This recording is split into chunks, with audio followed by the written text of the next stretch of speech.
Hello. Today is something a little different. We're going to be talking about my events, SCG Baltimore, and kind of three things I learned. Video will be a lot more freeform, just gonna be chatting, so something good to leave up in the background, whatever you want to do. But yeah, in Baltimore, I played three events. Three. I played a Pioneer ReCQ that I practiced for a lot on NTGO, and then I played a Modern Trial event after that, and then the Modern Main event where I was the backup streamer for Corey Ballmeister's backpack stream. And the decks I played across both formats was Rakdos Vampires for Pioneer, and then Nadu for Modern. I practiced both decks quite a bit on MTGO. I definitely spent more effort on Vampires, and I thought Nadu would be a lot more harder to play, but then I played it a little bit on MTGO and realized it wasn't that bad.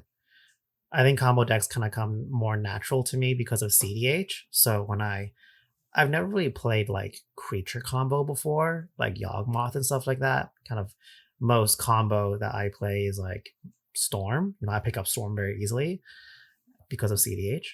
And then other kind of like combos is usually like, I would argue, like aggro. When you have like the combo gear from Mike Flores, it's like 3 gears of burn. Like eventually you're just playing to like count up to 20, right? Sometimes you have like the perfect burn hand. That's like a combo deck. That's like a whole different video talking about burn and aggro. I've been practicing a lot of Ruby Storm, so there's a lot of thoughts there. But what I want to talk about today is like a couple of mistakes I made and how I'm growing from them. It's also like kind of my journey in improving. So the first thing is like when I play these events, I'm like actually not trying to place, or like that's not really my focus. It'd be great, if I can win the whole thing, right? Everybody wants to win. But my goal isn't to like show up in a photo or like have a certain placement. Like in a way it is like there is a goal to like do well, but it's more important that my fundamentals are improving. And I think fundamentals is like kind of hard to pin down. I think a lot of people have different meanings of fundamentals. Like maybe fundamentals can be like something as simple as tapping your mana, attacking, blocking, casting your spells at instant speed, like very basic level 1 stuff or level 0 stuff that I still screw up sometimes, as you can tell. But I think fundamentals to me have been more about like intuition. So something I've been focusing on, and I want to make a video on, is the idea of how important intuition is. And as you watch more coaching videos, I think you're going to realize like how pro players or players at like a really like high level of skill are going to talk about the game at a very different like kind of way than like someone who is at like a really good place and someone who's like less like strong, right? So what I realized from talking from so many pros now is that like they understand the game at like such a deep level. They don't talk about a lot of things that like I would ask about. Like, don't want to spoil it, but when I coached with Mengu, I would ask him like, kind of, how would you sequence this? How would you think about all this stuff? And he was like, let's just vibe, like let's just see what we draw and then figure it out afterwards, right? It's very different from like another player or another coach who might be like, these are the exact draws you need, blah, blah, blah, blah, blah, right? Because Mengu already like kind of has that skill. He doesn't need to talk about it. He like just gets it, right? So what I've been trying to do is build up my intuition. And the only way you can do that is like the best way to improve at Magic or anything is just losing a lot. And the idea behind the coaching series and playing a lot and playing as much as I can across all formats is that what I want to do is keep experiencing new scenarios that I lose to and then try and grow from it and try and like adapt it. So then eventually I'll be put into like a new format, a new metagame, new situation, but the situations are going to start to become familiar where I can be like, oh, I don't have to actively think, what is the next spelling to play? I just know, right? And I think that's the most powerful like thing you can do to really improve at Magic is you need to, practice kind of your planning, your sequencing, your all these other skills that we've been talking about on the other coaching episodes, but you want to know it so well that you don't have to think about it as you're playing, so that you spend kind of time in the game on like truly important like decisions. Um, Something Flores told me a while ago is like kind of games are decided by like one or two kind of main decisions over the game, either one mistake or one mistake they made, right? It's that one really crucial moment that dictates the whole entire thing. So you want to make sure that when that moment comes up, you can catch it and like spend the right amount of time on that, and not kind of like burden yourself, worrying about all the other little things that you could worry about. So I just want to set that up as like kind of my goal and how I approach improving and practicing for Magic, because I do really terribly at this event. Like this weekend is probably one of the worst weekends I've ever kind of like performed, but I'm actually like not really that bummed out because there's like some silver linings and some growth that I'm going to talk about. So let's just talk about the mistakes. The first mistake I made was game one, round one, Pioneer ReCQ. I'm playing Rakdos Vampires versus Amalia. So this is actually kind of the two decks I featured so far in the coaching videos: the Rakdos deck with Ginger and Amalia with Stanley as the opponent, right? So, if you watch both of those, you kind of know what both of those decks do. But essentially, for those who don't know, Rakdos Vampires is like kind of your Rakdos aggro deck with like a Sorin Vein Ripper. So like you can Sorin cheat in a Vein Ripper very quickly and kind of like overpower your opponents that way. While Amalia is like a creature combo, like you stick two creatures there together, get I think infinite life, and then like combo off. I don't know. Probably not a really good description of that deck. But it's like kind of a hard matchup because essentially like when you're playing Rakdos, you need to be able to apply pressure. Like that's just like plan A, right? Pressure can come from you going turn one Thoughtseize, turn two Harvester, turn three Fable, or like turn three Sorin Vein Ripper, turn three Sorin Kalitas, turn four Shieldred. Like that's like the most aggressive curve you can have. And if you got to play that game, you're probably going to win that game. The problem is you need to play like an aggressive game, but their game like ends the whole game, right? So here's where like mana efficiency and like where you sequence like your removal is really important, because like you need to know when you have to tap down to play a threat, because if you don't play a threat, you're never going to win that game. And when you need to like maybe take a turn off to kill something, so then you can like not lose the game. Because if you tap out while they have like, let's say 3 mana of treasure, they're going to collect a company, you're going to lose, right? So kind of like classic aggro mid-range versus like combo. So this game, like I know how I'm playing this game. My hand was like pretty solid. I think there was like a Fatal Push, there was a Thoughtseize. I think there's 2 Zealots. I went to a 6, I believe. Maybe 1 Zealot. There was a Vein Ripper. I think that's how it went. Yeah. Maybe it's a 7. And land. So it's like a pretty good hand, right? Like the Zealot's there to help us dig a little deeper for the Sorin. We got removal for Amalia. We got Thoughtseize for whatever they want, right? Not a lot of pressure, but I don't mind it because we have like hand disruption, and Fatal Push, and I'm on the draw, so I'm not going to mulligan this. The opponent goes land, play Lunarch Veteran. It's like a 1 mana like Soul Sister like thing. Like other creatures under your control, so opponent, they gain 1 life. And then like you can like bring it back as a 1/1 spirit for like 2 mana. And then whenever a creature leaves the battlefield, you gain a life. It's not that important. Like it kind of is important because like if they play Amalia and Wild Growth Elemental, life gain would trigger the whole combo. So it's kind of annoying, but they play that, right? And then I draw and I have like a Thoughtseize. So when I time this Thoughtseize is actually the reason why I lost this whole game. Essentially, the curve is like turn 1 Thoughtseize, turn 2 Zealot, turn 3 like whatever we want, depends what we draw. So Fatal Push, maybe hopefully draw a Sword, and maybe a Blood Harvester. We might draw our Fable, right? Essentially, the Thoughtseize comes in turn 1 for me, or comes in like turn 4, right?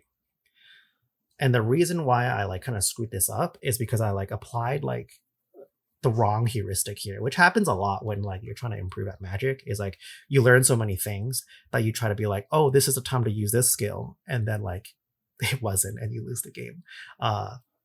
So I think this is one of those situations. I don't turn one Thoughtseize because basically the thinking is that I have a fatal push in hand. I want to see what they do. I want them to commit to their turn two play. Let me react. If they play Amalia, I push it. I mean, they know I have push if I go like land pass, right? I think I played the land in a way that wouldn't like be face up. I didn't play like a Blood Crypt untapped pass because that just like screams fatal push, right? I think I played like Black Cleave Cliffs and then passed. I don't exactly remember why I didn't like Thoughtseize, but essentially I played the Zealot. We don't lose. They have like another creature. They have like 3 lands. And now my turn, now I want to fire off the Thoughtseize. And when I fired off the Thoughtseize, my brain went, what if they have Court of Calling for 2 and find their Amalia here? Which they do. And then they get their Amalia, and then I push the Amalia, and then they have like Extraction Specialist the turn afterward to bring it back in. And then like the game goes on a little bit where I don't draw Sorin, and they eventually draw the Wildgrowth Walker, and then I lose the game. The point of like this game is that the Thoughtseize timing was just like very, very off. And the reason why I held onto the Thoughtseize is because when you play like against control as Rakdos, the Thoughtseize is like one of the most precious like resources that you have. And firing off that Thoughtseize on turn 1 is actually like really, really bad because the game's going to go long, right? They're going to draw so many other cards that you Thoughtseizing their play on turn 1 doesn't matter. There's certain points where it does, right? Back in the day, like Rakdos Pioneer versus Blue White Pioneer, if they stick Elspeth Sun's Champion, you lose. There's no way you can beat it. Like very few ways for you to beat it unless you have like really good positioning. Which is why like you might want to hold the Thoughtseize for like turn 5 before they get their 6 mana to like take the Elspeth, or you use Thoughtseize to like time it with like a turn you want to ram through a Bankbuster or ram through like a Fable, right? Because if you Thoughtseize them and they tap down their mana, they can't counter other things, so they kind of put in like a tough situation. So essentially what I'm going over here is like Thoughtseize timing is very important.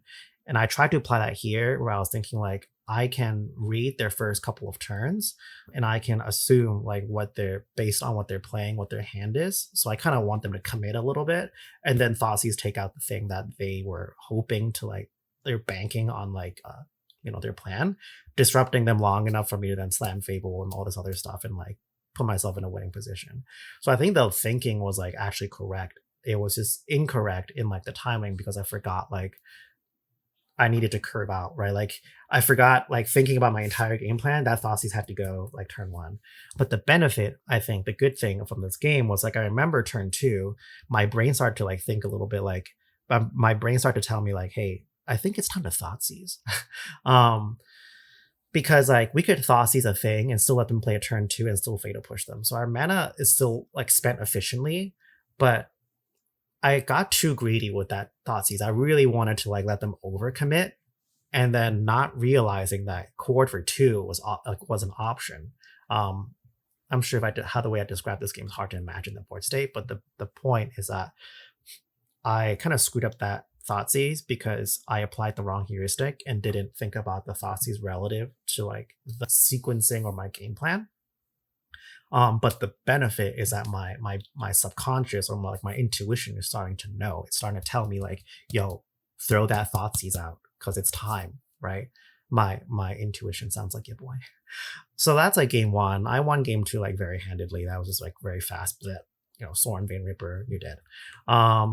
Game 3 was kind of complex, but essentially the reason why I lost was a couple of different things. Mainly, the opponent kept like, I think I Thoughtseize them and I saw there's like a Sentinel of Loss, whatever. It's a 3-mana Merfolk that like makes maps when it attacks and has Vigilance. It's like unkillable almost without, like our removal is like Fatal Push, 3 copies of Fatal Push, maybe go for a throw or like Bitter Triumph. And then I boarded in double Extinction Events, double Path of Peril, just 4 board wipes. 2 Knights of Dusk, which prevents life gain. But essentially, like, my hand had no removal. But I saw their hand, they had like double Chord, a creature, and then like a Sentinel or something. And they had like a turn 1 selfless dog thing, whatever it is. So I thought if I knock out the Sentinel, they can't pressure my board. Their chords are like kind of bad or slow enough where like I could theoretically just like kind of put down the Sorin Vein Ripper and then just go face, and then they lose. That's not what happened. They drew enough creatures where the Chord eventually mattered, like very quickly. But I also got Vein Ripper, like Sword and Vein Ripper out. And then I actually got to hard cast like a second Vein Ripper. But through the course of this game, like they gained so much life. They were at 30 something. And I was like, oh my God, I'm like not getting through. So I kind of gave up on pressuring their life, which was like kind of a mistake. And the other issue was like they actually get Amalia out, but they cannot for the life of like cannot draw like a wild growth walker. I get like some stacks pieces and stuff. It's not important, but like basically we're kind of like a stalled state where they have a lot of creatures. They can't combo off for now. I have like 2 Vein Rippers, and I'm playing like Kalidius, I'm playing all these things, but they keep ripping like a Skyclave Apparition. They drew really well. And I'm just like begging to God, like, please give me an Extinction Event. Please give me like a Path of Peril. It's like literally all I needed, but like I could not draw it. I could not draw removal, like enough removal to like kind of tip the scales, even though I was kind of threatening position. So I'm put down to like 12 or like some low life to like 9 or something. And my opponent has like a kind of large board, like double Skyclaves, like a lot of like smaller creatures. And they're also really smart with their Amalia triggers, where Amalia, they're just like kind of growing her to be a really big threat. She's just like attack, like kill me by combat. So I have 2 Vein Rippers and they're 30 something life. And I was like, I'm never killing them. Like I have to like rely on just like drawing a board wipe and like taking them out. So at one point, my brain goes, yo, I think it's time to attack. And then I was like, nah, like, I don't want to attack. But I never stopped to like actually count if it was lethal, if they attacked me or not. I just assumed it was. And I think I just wasn't like thinking at the time. I was just so focused on like the other parts that I was like, no, it's not time to attack. I don't think combat is ever going to be relevant for like the near future. And then I drew like a card that like, I think I drew another Sorin. I don't remember. But essentially, like, I was able to deal like 20 something damage in one combat step. And had I attacked a turn earlier with 1 Vein Ripper, that was like game over. Like, I would have won that game. But I didn't because I was kind of distracted by like the life totals. So the learning here is like kind of goes back to like Stanley's coaching episode, is like, you should always be attacking unless you have like a good reason not to. And I think I had a semi good reason not to attack there because like the Vein Ripper could block, but there was also a really good attack. Like it's just good to like maximize all my resources there, right? Like there could have been a world where like if I attacked 1 Vein Ripper, they still wouldn't have threw everything at my face, right? Who knows? And I could have thought about like, well, what if I drew a Sorin, then it can apply 20 something damage, right? So instead of focusing on the line for like drawing my board wipes. So I think like those mistakes are fine. I'm actually kind of excited the fact that like for both mistakes, before I went into like kind of like where I lost, my brain starting to like kind of tell me like, yo, you should be doing these things. So for me, like as I continue playing more and competing more, I just want to keep focusing on those things. I want to keep focusing on a key couple of skills, like just focus, just attack more. You know, it's like sounds so simple, but like I think it's very easy for you to convince yourself not to attack in Magic. So I want to like focus on that skill, and also just want to work on like kind of thinking, kind of pairing my cards in my hand with like my game plan a little bit better. Kind of like that Thoughtseize thing a little bit more. I thought that one's a little more complex, but ultimately like I think that's good. So for the Modern Trial event, like I won game 1 against Jeskai Control with Nadu. It was like whatever. I had really good hands, and I think Jeskai Control is supposed to be like a hard matchup, but like you just always jam. Like Nadu, you just always jam, and then like you just draw like good cards, and then like force them to like not have it, and then when they don't have it, that you win. Like it's not that hard of a matchup, I think. Especially my build. I put in 2 arms chance. So like I kind of knew how to play against Control really well. My second round opponent was like a Burning Inquiry aggro deck, which was really cool. But I got really thrown off because like they were really late. And then the judge told me that if they didn't show up at a certain time, they get dropped. And it hit that time. And I was like, all right, I get a free win. And then the judge comes back like 2 minutes later with the person, and they're like, oh no, they're back in. And I'm like, okay. You know, they're back in. But like that kind of like threw me off a little bit, and I just lost both games. It just could not. The hand disruption plus the aggression was actually quite good, and I think there was 1 or 2 turns where I like tried to combo off Nadu, but I just could not hit the lands, which I fizzled quite a bit at this event, so maybe unlucky. I don't know. The thing I want to talk about was the main event. So the main event, I lost to Jeskai Control round one. I again fizzled game one, then I fizzled game two. Well, actually, game one, I just conceded because my opponent like had every single like. Sometimes control, this is like general like advice against control. Control feels really scary when all their removal lines up like perfectly, and that will happen like 1 out of 4 games or something, or maybe even half the games, right? So you kind of build this reputation in your mind that like control is always going to get you. So a couple like VML seasons ago, I played control and I did really well. And in that season, I learned just like when you are on the control seat, a lot of your hands are like 6 cards, but it's like 4 lands, a deduce, and like 1 counterspell, or like 1 counterspell, a deluge, 1 removal, and like all lands, right? Like there's a lot of hands that look terrifying on the other end, but on the control side, you're like, oh, I hope I draw my board wipe, or like I hope they respect my deck because if they don't, I'll lose. So like one of the key things back to like Rakdos Pioneer is like one of the reasons why I always beat, not always, but like I very rarely lose to blue white back when I was playing Rakdos mid range. I was at like an ReCQ once, and this blue white, like I just schooled this blue white control player, and we were talking about it afterwards, and they were like, yeah, like generally I beat Rakdos players, but like sometimes you run into like really good Rakdos players. I'm not that good, and it's like really difficult. And the secret to like how to beat that, I forgot where I read this. You just don't respect that deck. Like you just keep putting down your threats. You know, make them spend their thing.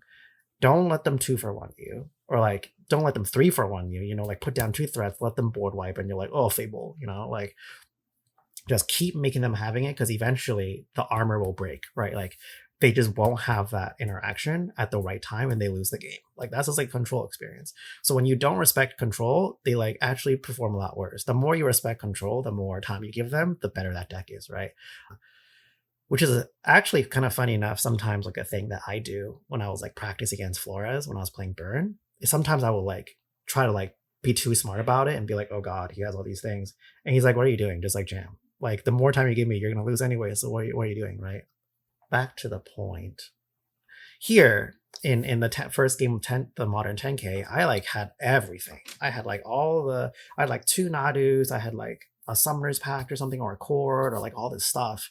And I just kept jamming. And then they just had like counterspell, cool, that's fine. Removal, cool, that's fine. Third Nadu tapped out. Oh, here's a subtlety. Okay, back on top. And then like play Nadu, and then they're like, oh, Flage. So they even actually mess up a Flage. I think I'm remembering this wrong, but they mess up a Flage, like targeting my Outrider, which has like a ability to redirect damage. So like I thought like, oh yeah, let's get him, but then still lost. So just a quick aside on how to like play against control. So I lost that game 1. Then they slam a ring, like they slammed the 1 ring, and I was like, all right, we're out. Like I can't. They had 4 cards in hand and did the 1 ring, and I had no way to stop that 1 ring. Like I just assumed they're just gonna draw their cards. I have 2 cards in hand. Like there was no way I was beating that. There's a universe I could beat it, but I don't think it was that one. So I figured like I just want to save the time, play game 2, game 3 better. Then game 2, like perfectly worked out. Oh, actually there's physically 4 learnings. So game 2, I kind of assumed they're never beating me. Like there's no universe after a sideboard that a control deck can beat me on Nadu, because my sideboard's designed to beat, not to beat control. My sideboard has double Orm's Chant, double Veil of Summer. The 1 ring should be 2, and then a Vexing Bauble, and then Sun Cleanser. So the reason why I thought a control deck will never beat me on Nadu is because even though I don't have a Delighted Halfling and a 3 Fairy, which would silence them, I thought as long as I resolve the 1 ring, control will never be able to threaten my life where I'll be pressured to take action. So all I need to do for my game plan is to have more lands than them, or like enough equal amount of lands, then beat them on their like inefficiency of their cards. Because that's like a big thing of control. Their cards are like kind of good. Like they're good removal, but their cards are rarely efficient. And when we talk about efficient, it's like this is why burn always beats blue white, or like if you know how to play burn, you very rarely lose blue white, like or against like control. It's because like their counterspell costs two mana. Your lightning bolt costs one, right? So if you have 2 mana, they have 3 mana. They can't possibly counter both things, right? You just like bolt them on their end step, they counter, you bolt them again, and then on your turn you slam 2 more bolts through or whatever, like rift bolt, whatever, right? Like their cards are inefficient. When you respect them and let their cards be efficient, when you play one threat at a time, let them counter one spell at a time, that's when their deck's really good. So here, I know they're not inefficient, right? I know they're not playing around the fact that I'm gonna have 2 silence effects. This is a CDH player in me being like, you're not gonna beat me. I'm gonna have 4 silence effects. So the whole game was around me resolving a One Ring in my hand. My hand had like the One Ring and like the Veil of Summer, and then maybe no Veil of Summer, I forgot. But like it had Urza Saga, Malevolent Rumble, the One Ring, and like maybe a Veil of Summer. I don't remember. But the point was just like they tapped down to do something, and then I took that turn to be like, the One Ring, you have a force negation here, and they didn't, right? Armor broke. So the One Ring comes in, and that's when I knew like that game's over. They absolutely cannot beat me when I have the One Ring drawing cards. They can draw a million cards as they want, because I know for a fact that like if we go land to land, they will never beat me here. And I know I sound really confident in this. I just know that's just how it's gonna work. So what happens is I just draw cards. They slam their One Ring. I don't care. Draw all the cards you want, because you can't kill me. So I'm drawing like a lot of cards, and all I'm doing is making sure I'm hitting all my land drops, and then playing some cards just so that I'm not wasting my draws to force them to start spending some of their cards. And then all I need to do is have 3 silence effects in my combo. And if they can beat that, sure, okay, you probably would be like gassed out of your cards, right? So that happens. And this is how I lose this game. It's very indirect. At one point, I play an Urza Saga, and I knew, like, in my heart of hearts, my brain was going, like, don't play the Urza Saga. But I was, like, playing the Urza Saga just because my brain, like, my other part of me was like, oh, let's play this Urza Saga, because then this game's gonna go a little longer, and then, like, I can, like, find a Shuko or something and, like, force them to spend their card again. Then they play Wrath of the Skies, because I was playing an Endurance and, like, Spring Heart non Tuco. Doesn't matter what it is if you don't know what it is. It's creatures. I pressured them to spend their Wrath, and I forgot that Wrath destroys Urza Saga. So I'm 1 land down. In the grand scheme of things, does not seem like a lot, but it's massive when my game plan is to mana them or like be on parity with mana. So at this point, they like tapped a little low. They're like 3 mana open or 4, I don't care. So then I like, okay, I'll draw 5 and then play my land. Orm's Chant. Nothing. Veil of Summer. Like, well, I play Orm's Chant, they counter it. Veil of Summer, nothing, they counter it. Orm's Chant. and then they counter that spell as well. And at this point I go Vexing Bauble, because now they have like 3 mana open and they didn't counter it. So I'm like, all right, either, well, if you didn't counter it, either you're literally holding on to force negation, which I don't care, or you have like a counter spell that you're like sandbagging for my Nadu, and I don't care about that as well, because I also have a Summoner's Pact. So like if you counter my Nadu here, I don't care. I'll find another thing. Like I'll do it again. So I play Vexing Bauble. I don't know if you realize as I'm telling you the story, the Vexing Bauble and the Summoner's Pact is gonna matter because I forgot that it counters no spell. The point is that I do the whole combo. I get to the point, I had to call a judge on myself, but I still get there, like almost, where I get Nadu, I get Shuko, I start doing the thing. And I just cannot, for the life of me, flip a land.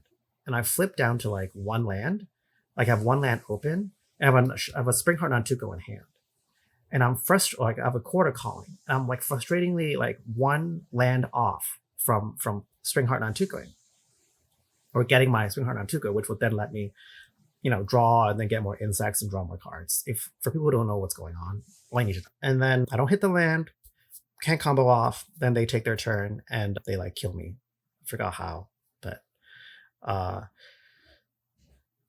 that Urza Saga lost me that game because I knew what they were going to play, and I still played a thing that gets snagged by that other thing, right? That one mana actually mattered a lot. So I lost that whole game because of that one mana, because I didn't know, like I didn't plan well enough to kind of play around it. My game plan was sound. It was super good. It was just unfortunate that way. Like it was a little bit of like a variance there because I fizzled, but still I shouldn't have let variance like, get me that way. I should have just had it. So I think this goes back to just like the learning off for this one is really just like kind of learn how to. I just need to play more games of Modern. I haven't played that many games where I like experience the Wrath of the Skies enough as on my deck to like know that it will pop my Urza Saga that way. So not really that big of a deal. I'm not like super upset over that one. The real lesson I wanted to go over was my game 2 against Scam. This is my round 3 match on the main event. If I loses, I'm just like dead. And the plan was always to like kind of play as many games as I can to like expose myself to more and keep learning and keep improving, keep like kind of getting these lessons. But basically what happened is I lose game 1, like Scam does their thing, and I'm just again like put in a position where like, okay, you just take all my cards, whatever, and then like I have a Struko and then I have creatures, and I'm just like Nadu, no Nadu, okay, I'm dead. So that game I played fine. Game 2, I have like the dream hand in my like. This is a turn 3 Nadu shoot, turn 1 Saga, 2 fetch lands, Sylvan Safekeeper, and Orm's Chant. I don't know if that was 7 cards, but it was like basically the perfect kind of like hand on the play. Like, what's Scam gonna do? Right? Like turn 1 grief me? Like maybe. Even if they grief me, I have like all this stuff. So it's like whatever.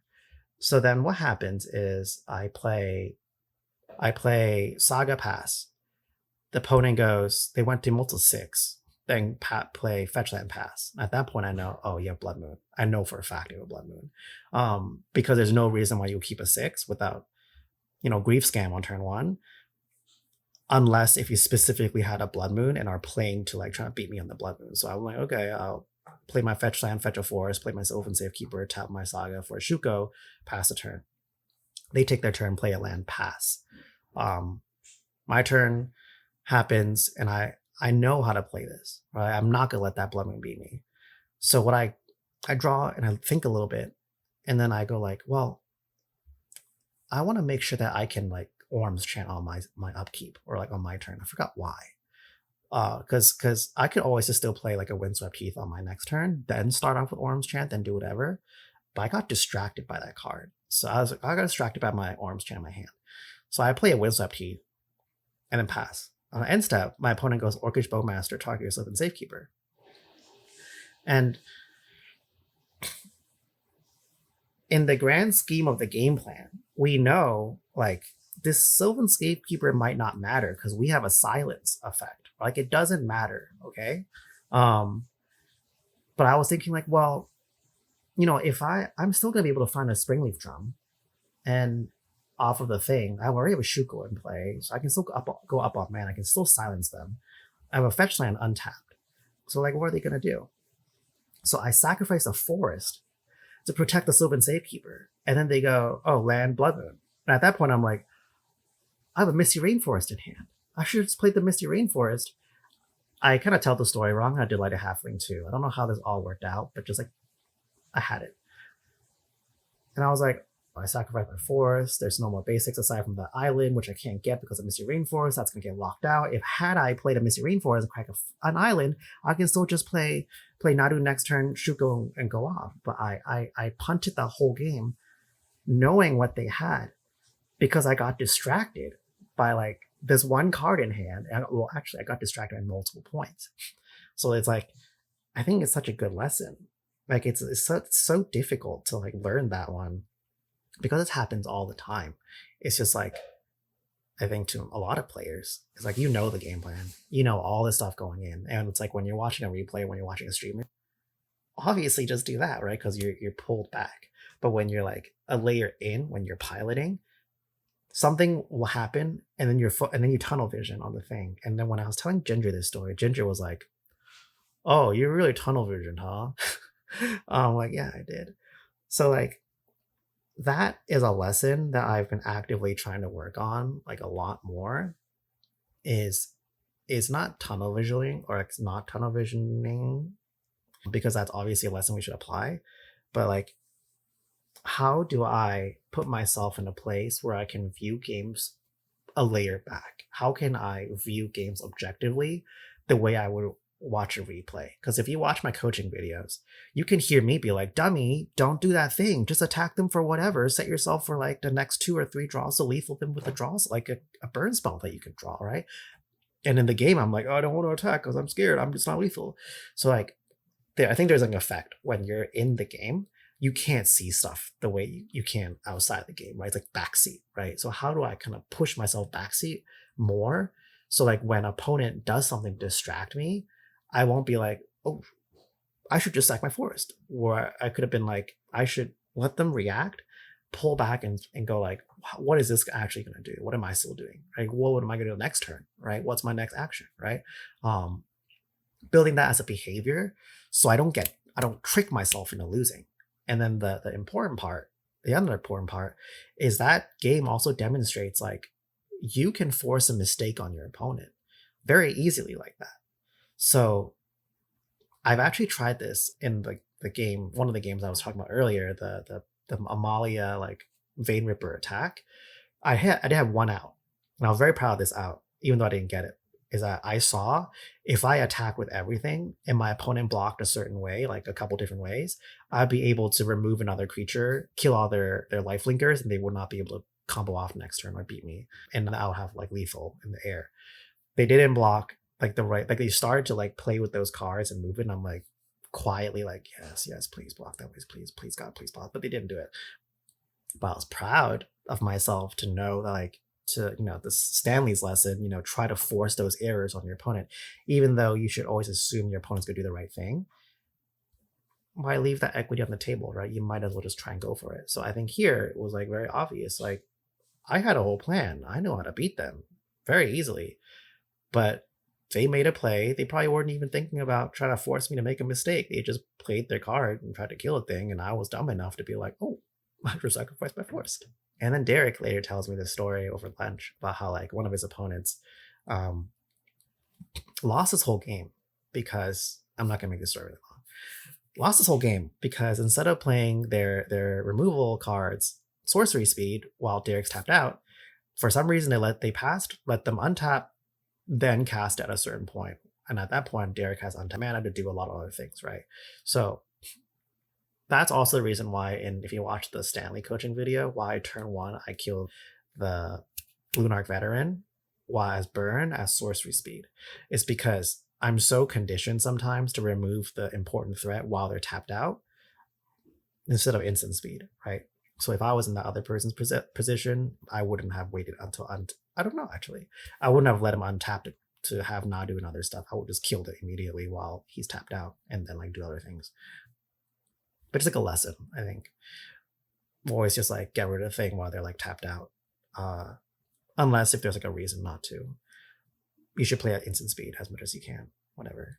So overall, after that, I was just so disappointed in my play that I was like, I'm done competing for the weekend. And I think that's fine. Like, I think the grind is not about like pushing yourself to the point where you stop playing. I think the grind is how do you like make yourself most excited to keep playing and keep grinding and keep losing and keep learning, right? Because if you're able to put yourself in a headspace where you can like keep losing happily and keep improving every time, me are just going to get so much better so much faster, right? Because you just are looking to lose, and if you lose enough and pick up enough of those lessons, you're going to stop losing like as much, right?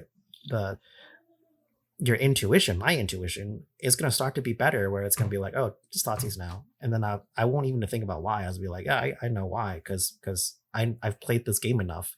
I played this matchup enough. I played these situations enough where I'm like, oh, this is the time to Thoughtseize, because now we can punish them without screwing ourselves up. Or this is the time to attack, right? So that's the video. I think I'll stop here. I hope that was interesting, that you learned something.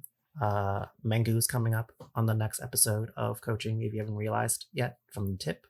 And thanks for watching.